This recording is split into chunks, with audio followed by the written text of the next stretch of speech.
नमस्कार, Bharat express digital देख रहे हैं आप। आपके साथ मैं हूं प्रीति पांडे। मोदी सरकार के खिलाफ अविश्वास प्रस्ताव आया और कहा यह गया कि इस अविश्वास प्रस्ताव पर लोकसभा में चर्चा शुरू हुई तो राहुल गांधी बोलेंगे। सत्ता पक्ष के लोग राहुल गांधी को सुनने की मांग भी करने लगे। ये नजारा दिलचस्प था।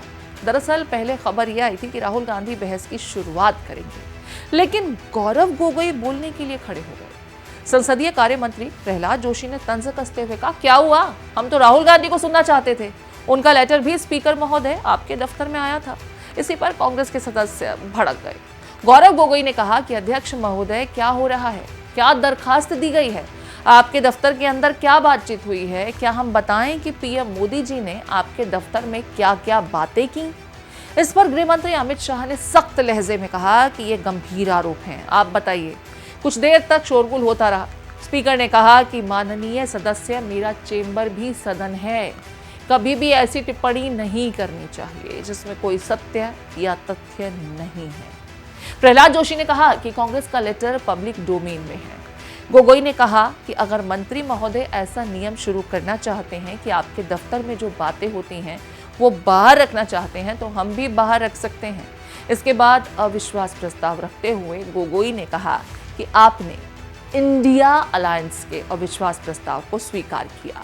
सर, यह अविश्वास प्रस्ताव हमारी मजबूरी है, क्योंकि ये बात कभी भी संख्या की थी ही नहीं। ये बात मणिपुर के इंसाफ के लिए है। इसी से साफ हो गया कि ऐन वक्त पर कांग्रेस ने रणनीति में बदलाव क्यों किया। राहुल गांधी गौरव गोगोई को बड़े ध्यान से सुनते रहे। उन्होंने कई बार मेज थपथपाई। विपक्ष की तरफ से पहला भाषण पूरी तरह मणिपुर पर केंद्रित रहा।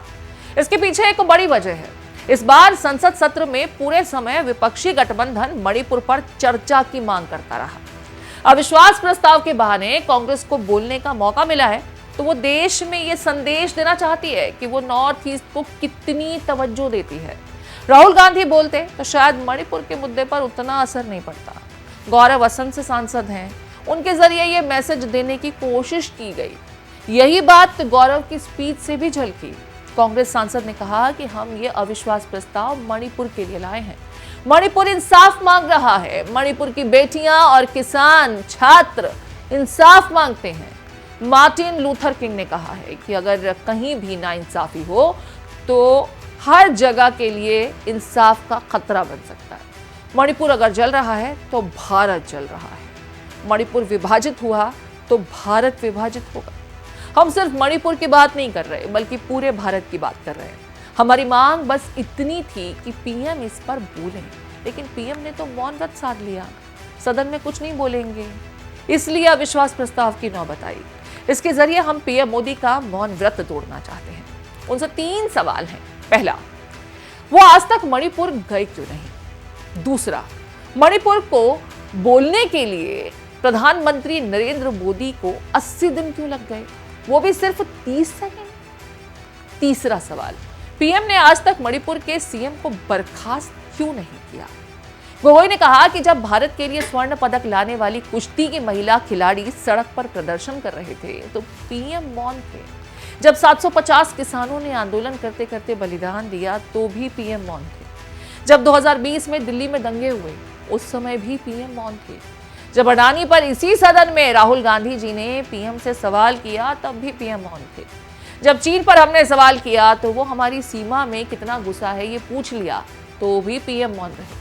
जब पूछा गया कि पीएम मोदी जी G20 के समिट में शी जिनपिंग से क्या बातचीत हुई तो विदेश मंत्रालय ने इसे छिपाने की कोशिश की।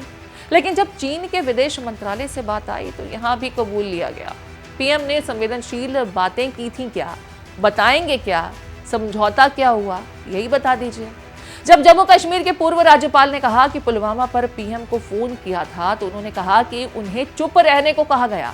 पीएम मौन रहे। जब कोविड की दूसरी लहर में लोगों के पास ऑक्सीजन नहीं था तो पीएम बंगाल में वोट मांग रहे थे। जब मणिपुर में महिलाओं पर अत्याचार हो रहा था तो पीएम कर्नाटक में वोट मांग रहे थे। ये कैसा राष्ट्रवाद है जो देश के ऊपर सत्ता को महत्व देता है।